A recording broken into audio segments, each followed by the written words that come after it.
Let's just simply start with how did you end up at Harding and what brought you to Harding? Well, that's a good question. The reason I'm at Harding is because Jess Busey wouldn't leave me alone. He was a very persistent recruiter. I had offers from a lot of different schools, had a lot of different choices to make, and really didn't have a whole lot of ties to Harding. The fact that it was a private school, I liked the environment, so that narrowed my choices down quite a bit. I visited a lot of state schools. The private school environment was more suitable for the kind of institutions that I was looking for.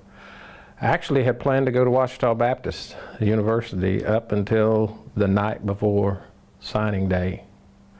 It's an interesting story behind that. I don't know how much time you have, but I was on Harding's campus the night before signing day and casually mentioned to a few of my buddies in the bowling alley, back when we had the bowling alley, which was years ago, that I had committed verbally to go to Ouachita Baptist. Well, somehow word got back from the bowling alley, from one of the employers there, or employees, to Coach Busey that I had verbally committed to Ouachita. Well, after running around with my buddies for a little while, we go home. They dropped me off to my house. There's Coach Busey's car sitting in my driveway. And I'm thinking, oh no. And I tell my buddies, I'm gonna go in here and get rid of him and all of this will be over with. Well, make a long story short, by the time he left my house at 1 or 2 a.m. in the morning, I don't know how long it was, I had verbally committed to go to Harding. So, and that's how I ended up at Harding University. Great career choice. You brought up Coach Busey. So my next question is, what was it like playing for Coach Busey? Coach Busey is a great man. He was an excellent basketball coach, very competitive, very fundamentally oriented. I learned most everything I know about basketball from Coach Busey. He's a great teacher, just a great man, and an excellent basketball coach.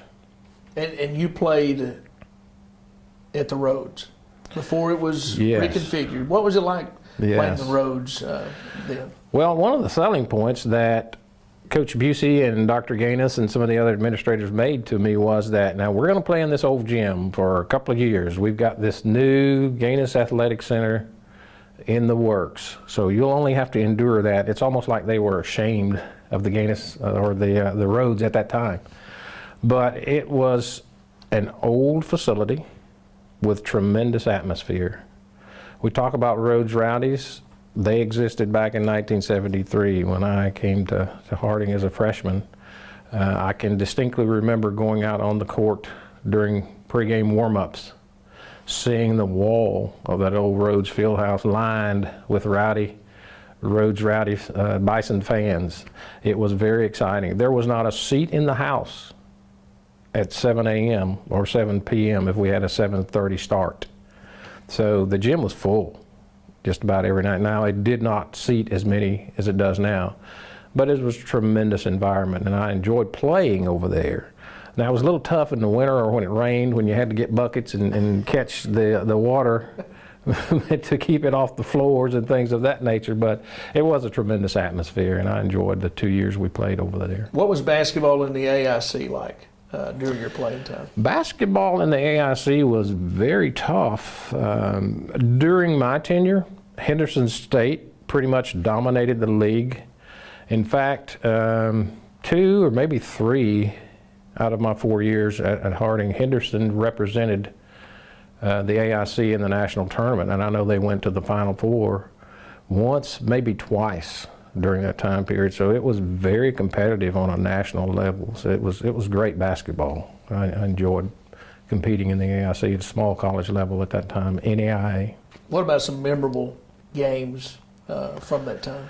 Well, back to Henderson, you know, those guys kind of dominated during that time period. So it always got me excited when we played Henderson State. I can't remember a specific game that I had that was any better than others, but I do remember some of my favorite teams to play against, and Henderson State was one of them, and simply because they were so good, and I always wanted to perform my best against the best. It means a whole lot more to score 30, 40 points against a top-notch opponent as opposed to scoring it against someone that's down there at the bottom. So I enjoyed competing against those guys. You had a lot of great moments individually. Can you point one or two out that really sticks out that you'll always remember? Well, that's a tough question. I don't really have a whole lot of individual moments. I do remember my junior year having a really, really good team.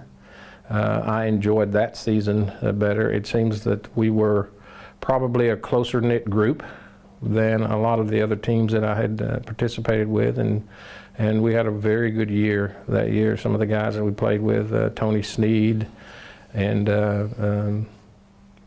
Stan Eckwood was an excellent player. He was young at that time, and he was still developing. But Jerry Morgan, who was a good friend of mine, and really enjoyed playing with those guys. Gary Baker. We had a really, really good basketball team my junior year, so I enjoyed that year probably more. How important were your teammates to you? Teammates mean the world to you. I mean, obviously, you can't beat 5 other guys by yourselves. You've got to have those guys that play the roles that they're best at playing. You got to have the passers passing, the rebounders rebounding, and the shooters shooting. And, obviously players that can understand those roles and play in those roles in the concept of a team means a lot. Traveling on Jess Busey's teams, what was that like? Any fun stories that come from those trips? Well, we always knew that everything was going to be super organized. Coach Busey was a very organized person down to the T, and we all kind of joked about that a lot of times. We knew that we weren't going to eat at the 5-star restaurants. He was a stickler for meeting the budget, so we were going to more than likely eat somewhere that was a little bit low budget. We ate at McDonald's a lot. Sorry, Coach, to tell that on you, but but we were, it was interesting. It was fun. But again, Coach Busey is a great guy, and we enjoyed being around him. 3-time All-American. What does that mean to you now? Well, I didn't realize, I don't think I appreciated it as much when I was younger and playing, but after following athletics for a lot of years, and that's a tough task. And in order to do it, you really have to be a significant contributor to a team at a very young age, freshman, sophomore year. I think it also speaks to our public relations office. Our sports information director, I think, did a really, really good job of keeping the Bison name out in the media, and my name in particular, for the All-American honors. But that is that may be what I'm most proud of in my years of participating in sports. But that is a tough thing to do nowadays, maybe even more so.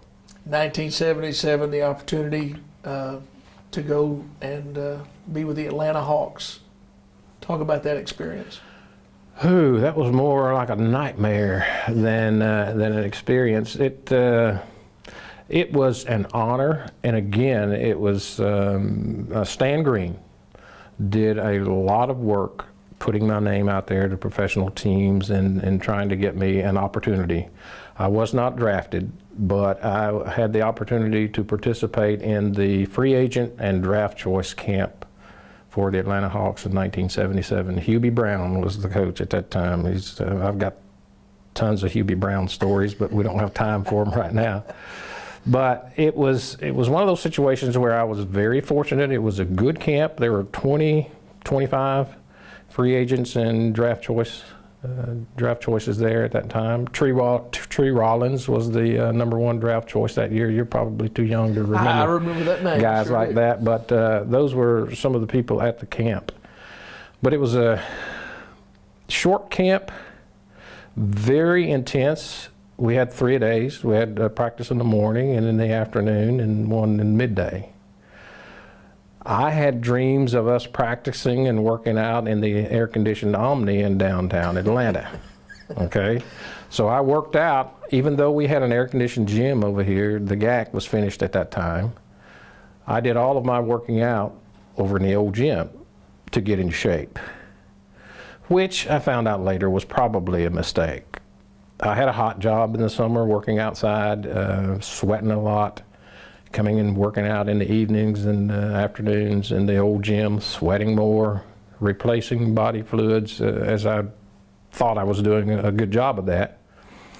Well, the first day in camp, we find out that we're practicing in Morehouse Gym, which is a spitting image of the old Rhodes Fieldhouse as far as temperature. It's like 150 degrees in that place. And I thought, oh boy, I'm gonna have an advantage.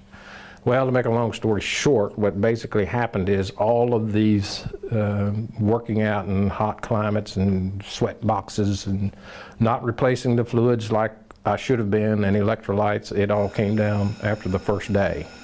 Had heat cramps, electrolyte deficiency, and that was it. One day and I was done. And then you went into coaching.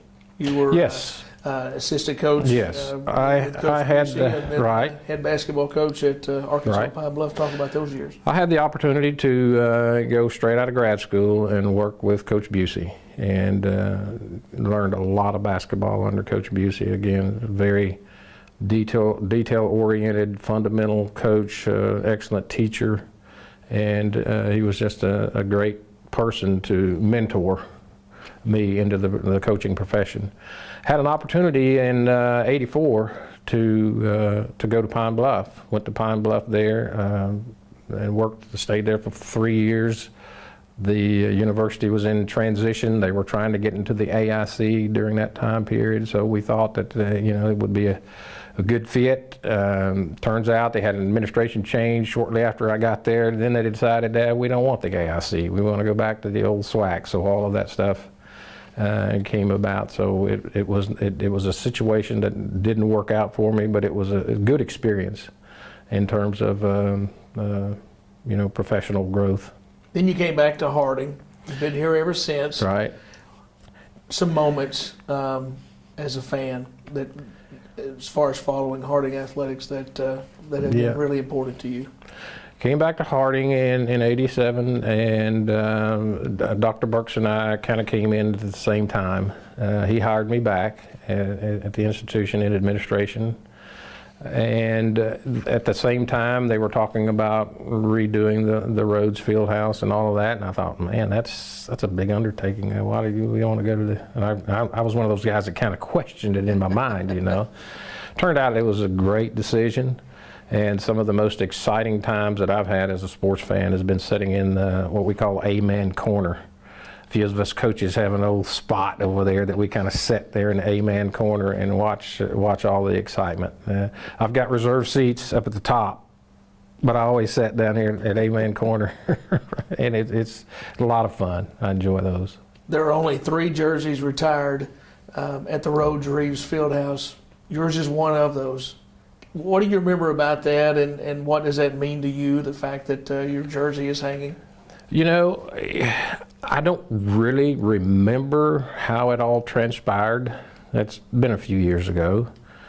But it is sort of exciting to show my grandkids.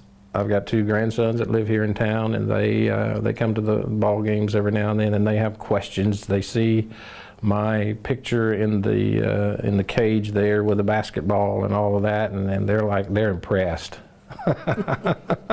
So that's kind of neat to watch those guys be impressed. It's hard for me to impress anybody else anymore, but they're still pretty big fans, so that's exciting. And what does it mean to you to be a member of the Harding Athletics Hall of Fame? It's great. I had the great fortune of being a what do you call it? The first class in the Harding Hall of Fame, and it's a great honor. A lot of good folks and a lot of good athletes hang on that wall.